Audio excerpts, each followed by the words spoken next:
அனைவருக்கும் இனிய மாலை வணக்கங்க. கண்டிப்பாக நீங்கள் ஞாயிற்றுக்கிழமை சியம்பரா பார்வதி யோகத்தில் அனைவரும் கலந்துக்கோங்க. கண்டிப்பாக திருமண தடை இருந்தால் அது நீங்கிடும். நீங்கள் 1100 ஒரு பெருசாக நீங்கள் எதுவுமே செய்ய முடியாது, சரிங்களா?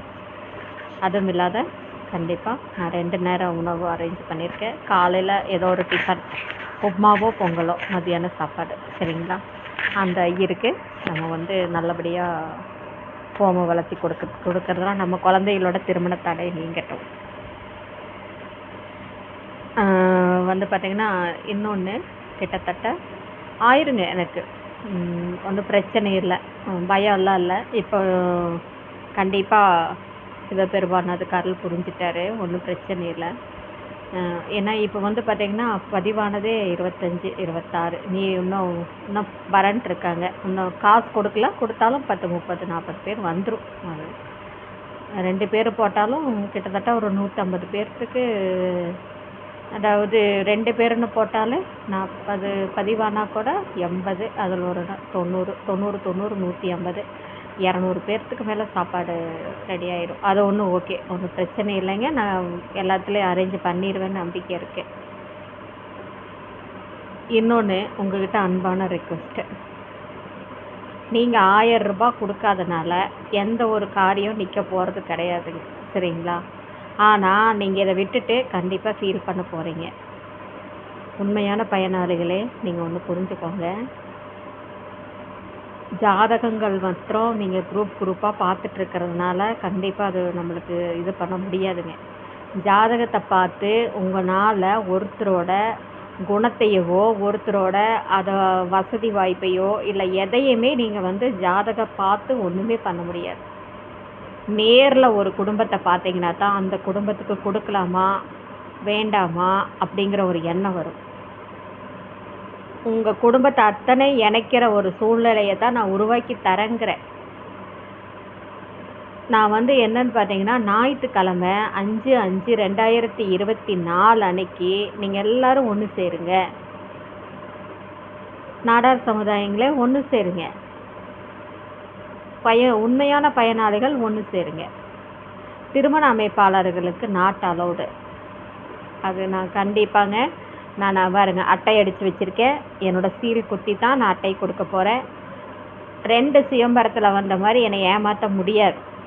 அது நான் தெளிவாக இருக்கேன். நீங்கள் எங்கெங்கே என்னை ஏமாத்துறீங்களோ அந்த இடத்துல நான் முழிச்சுக்கிட்டு நல்ல தெளிவாயிட்டேன். இப்போல்லாம் இனியெல்லாம் என்னை ஏமாற்றவே முடியாது.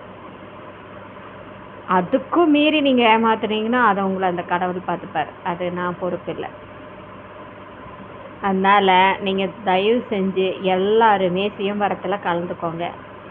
பொண்ணை பெற்றவங்க, பையனை பெற்றவங்க கண்டிப்பாக நீங்கள் வாங்க. உங்களுக்கு எதுனால நீங்கள் வரலைன்னு என்கிட்ட காரணம் சொல்லுங்கள். ஃபோன் பண்ணி எனக்கு காரணம் சொல்லுங்கள். இதை பார்க்கக்கூடிய வாய்ப்பு கூட உங்களுக்கு அந்த சிவபெருமான் அருள் இருந்தால் மட்டும்தான் வாய்ப்பு கிடைக்கும். இல்லை ஏதாச்சும் ஹோமத்தில் உட்கார முடியல, சில பிரச்சனைகள் வந்த மாதிரி இருந்தால் அதையும் சொல்லுங்கள். அதுக்கான மாற்று ஏற்பாடு நான் செஞ்சு தரேன். பாவம் அந்த பாப்பாவில் கூட்டிகிட்டு வர வேண்டாம், நீங்கள் வாங்க, பேரண்ட்ஸ் வாங்க. ஆனால் கண்டிப்பாக எனக்கு ஆதார் அட்டை வேணும், இல்லைன்னா ஓட்டர் ஐடி கார்டு வேணும். இல்லைன்னா பார்த்தீங்கன்னா ஏதோ ஒரு ப்ரூஃப் வேணும். ஜாதி சான்றிதழ் கண்டிப்பாக வேணுங்க. அதில் நான் தெளிவாக இருக்கேங்க. ஏன்னா கண்டிப்பாக இதில் குரூப்பில் இருக்கிறாங்க அத்தனை பேரும் நாடார் சமுதாயத்தை சார்ந்தவங்க கிடையாது. அடித்து சொல்கிறேன். அது எல்லா குரூப்லேயும் வேறு எல்லாத்துலேயும் இருக்கீங்க. வேணும்னே இப்போ எங்கிட்டயே 10, 60 ஜாதகங்கள் சும்மா கேட்பாரத்து கிடக்குது.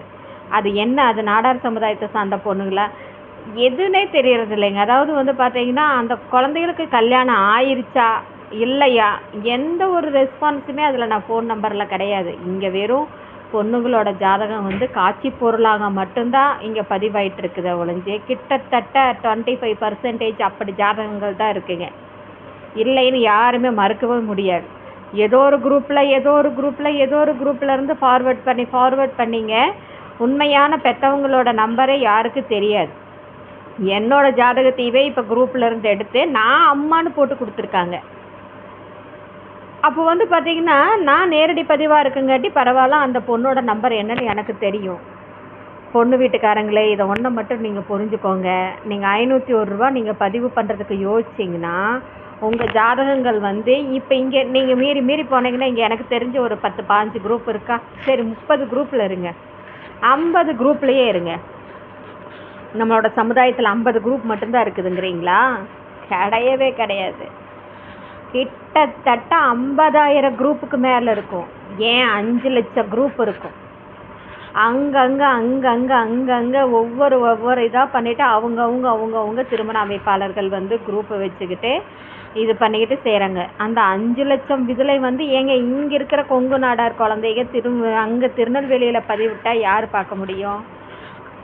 அதெல்லாம் வேஸ்ட்டு. நம்மளோட குழந்தைகளோட ஜாதகம் ஃபோட்டோ வந்து அழகு பொருளாகவும் அங்கே வந்து பார்த்திங்கன்னா அந்த குரூப்பை அலங்கரிக்காகவும் நிறைய பொண்ணுங்க ஜாதகம் போடுறாங்கன்னு பதிவு பண்ணுறதுக்காக மட்டுமா தான் யூஸ் ஆகுமோ ஒழிஞ்சு உங்களுக்கு வந்து நான் வாங்குகிற மாதிரி யாரும் ஜாதி சர்டிஃபிகேட்டு இல்லை அடையாள அட்டை வாங்கி அங்கெல்லாம் அப்படி ரூல்ஸாக போட்டு எல்லாம் யாரும் நடத்துறது இல்லைங்க. சரிங்களா? என் குரூப்பில் எல்லாம் ஓரளவுக்கு வந்து நான் ஃபில்ட்ரு பண்ணி தாங்க எடுப்பேன். வேறு சமுதாயத்தை சார்ந்திருந்தாலும் அண்ணா இது வேறு குரூப்பில் சேர்ந்துக்கோங்கன்னா வேறு குரூப்பில் அப்படி இது பண்ணி விட்டுருவேன். அதாவது அவங்களுக்கும் அனைத்து சமுதாய குரூப்னு ஒன்று வச்சுருக்கேன். கிறிஸ்டினுக்கு தனியாக நாடார்னு ஒன்று வச்சுருக்கேன். எல்லாத்துக்கும் வச்சுருக்கேங்க. யாருக்கு எந்த இதுவும் இல்லாமல் எனக்கு பிரச்சனை வராத அளவுக்கு அவங்கள அந்தந்த குரூப்பில் இது பண்ணிவிட்டு மெயின் வந்து என்னோடய குரூப்பில் வந்து கிட்டத்தட்ட 75% நான் ஆராய்ஞ்சவங்களாக தான் இருக்கும். 25% என்னை ஏமாற்றிட்டு என் சமுதாயம் வேறேன்னு அதாவது நம்மளோட சமுதாயம்னு சொல்லி உட்காந்துருப்பாங்க. இது மாதிரியெல்லாம் யாரும் ஃபாலோ பண்ணுறது இல்லை. நான் சொல்கிறத புரிஞ்சுக்கோங்க. அப்புறம் இன்னொன்று, மதுரையை தாண்ட தென் மாவட்ட நாடார் என்கிட்ட பதிவு பண்ணவங்களுக்கு அந்த ஒரு ரெக்வெஸ்ட்டு. ஏன்னா உங்களுக்கு தான் நான் எந்த வேலையும் செஞ்சு கொடுக்கறதில்ல. அதை நான் மனசார ஒத்துக்கிறேங்க. ஏன்னா அது உண்மை. இவங்க இந்த கொங்கு மண்டலத்துக்கு முடிச்சுட்டு அடுத்தது நான் வரேங்க. எனக்கு இந்த யூடியூப்பில் வந்து நிறைய உங்களுக்கு அந்த என்னோடய லிங்க்கு நீங்கள் எல்லாம் சொன்னங்காட்டி எல்லாமே நிறைய பேர் என்கிட்ட வர்றீங்க. நான் பதிவும் பண்ணிகிட்ருக்கேன். அதனாலங்க கண்டிப்பாக இதை நான் ஒரு இது பண்ணிவிட்டு நான் கண்டிப்பாக உங்களுக்கு அந்த பக்கம் நான் கண்டிப்பாக உங்களுக்கு சேவை செய்கிறேன். ஏன்னா உங்ககிட்ட மட்டும் நான் சாரி கேட்டுக்கிறேன். ஏன்னா உங்களுக்கு என்னால் நான் கண்டிப்பாக செய்யலைங்க. ஆனால் இந்த கொங்கு மண்டலத்தில் மட்டும் யார் எனக்கு வேலை செஞ்சு கொடுக்கலன்னு சொன்னால் நான் ஒத்துக்கவே மாட்டேங்க. ஏன்னா என்னோடய உழைப்பு ஃபுல்லாக அத்தனையும் உங்களுக்காக தான் அர்ப்பணிச்சிட்ருக்கேன். அதனாலங்க இவங்களுக்கிட்டலாம் நான் என்ன சொன்னாலும் சரிங்க. ஆனால் நான் வந்து தென் மாவட்டத்தை சார்ந்தவங்களுக்கு வந்து நான் கொஞ்சம் மன்னிப்பு கேட்டுக்கிறேங்க. ஏன்னா உங்களுக்கு நான் எந்த உதவி செய்யலை. ஏன்னா 1-2 அனுப்புனேன், அது உங்களுக்கு செட் ஆகலை. ஏன்னா இந்த பக்கம் இருந்து கேட்குறீங்க, அவங்க தரமாட்டாங்க. அதனால் உங்களுக்கு அது செட் ஆகாது. கண்டிப்பாக உங்களுக்கு நான் கண்டிப்பாக கூடிய விரைவில் வந்து உங்களுக்கு இது மாதிரியே நிறைய ஜாதகத்தை வச்சு சுயம்பரம் வச்சு கூட உங்களுக்கு நான் நடத்துகிறேன். அது வரைக்கும் கொஞ்சம் வெயிட் பண்ணுங்கள். உங்களுக்கு இருக்கிற கொங்கு மாவட்டத்துக்கு சார்ந்த நாடார் சொந்தங்களே, உங்களுக்கு இருக்கிற அற்புதமான வாய்ப்பை நீங்கள் வந்து நீங்கள் இது பண்ணிக்கிட்டீங்கன்னா அது உங்களுக்கு தான் இழப்பு. எனக்கு கிடையவே கிடையாதுங்க. சரிங்களா? நான் இனி அடுத்த வருஷம் தான் சுயம்பர பார்வதி யோகம் வந்து செய்வேன். செய்யாமையெல்லாம் போக மாட்டேன். கண்டிப்பாக செய்வேன். எனக்கு அதை சிவபெருமான் அருள் புரிவார். நான் கண்டிப்பாக செய்வேன். வருஷத்துக்கு ஒருக்கா சுயம்பர பார்வதி யாகம் பண்ணுவேன். சுயம்பரமெல்லாம் வந்து அப்பப்போ போடுவேன். ஏன்னா இங்கே வந்து எனக்கு நல்ல ஒரு வாய்ப்பாக இருக்குது. அது ஒன்றும் பிரச்சனை இல்லை. ஏன்னா இவங்களெல்லாம் நேராக சந்திக்க விட்டால் தான் இதாகும். கண்டிப்பாக இந்த அற்புதமான வாய்ப்பை நீங்கள் பயன்படுத்திக்கோங்க. ஒன்றுக்கு ஒன்று நீங்கள் பாருங்கள். 6 மாதத்துக்கு ஒருக்கா சுயம்பரம் வைக்கலாம். அதனால் இன்றைக்கி இந்த சுயம்பரம் முடிஞ்சாச்சுன்னா இன்னொரு 6 மாதத்துக்கு சுயம்பரம் கிடையாதுங்க. அதனால் தயவு செஞ்சு எல்லோரும் வந்து கலந்துக்கங்க. வாழ்க வளமுடன்.